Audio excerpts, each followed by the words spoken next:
আঞ্চলিক আবহাওয়া কেন্দ্র কলকাতার দৈনিক আবহাওয়া আপডেট ভিডিওতে আপনাকে স্বাগত। রাজ্যের সর্বত্র শুষ্ক আবহাওয়া বিরাজ করেছিল।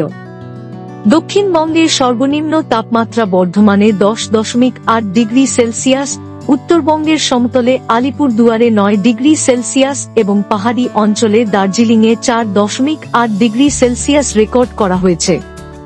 কলকাতার ন্যূনতম তাপমাত্রা ছিল 15.2 ডিগ্রি সেলসিয়াস। দক্ষিণ ও উত্তরবঙ্গের কয়েকটি জেলায় 1-2টি স্থানে হালকা থেকে মাঝারি কুয়াশা দেখা গেছে। বর্তমানে পশ্চিমবঙ্গের ভূভাগের উপর কোনো উল্লেখযোগ্য আবহাওয়াগত পরিস্থিতি নেই।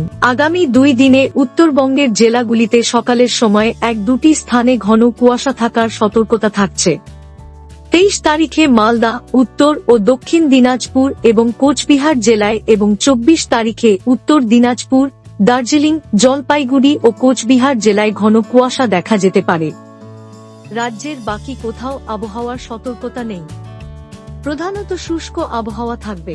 ঘন কুয়াশার সতর্কতার পাশাপাশি উত্তরবঙ্গের জেলাগুলিতে আগামী 3 দিন এবং দক্ষিণবঙ্গের জেলাগুলিতে আগামী 2 দিন সকালবেলায় 1-2টি স্থানে হালকা থেকে মাঝারি কুয়াশা বিরাজ করার সম্ভাবনা রয়েছে।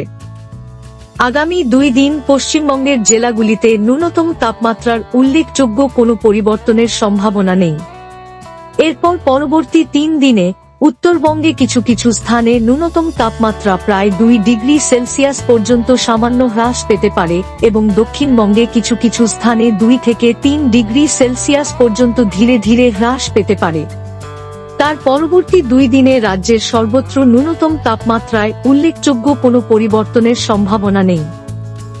আবহাওয়া সম্পর্কিত আরও আপডেটের জন্য আমাদের অফিসিয়াল ওয়েবসাইটটি অনুসরণ করুন।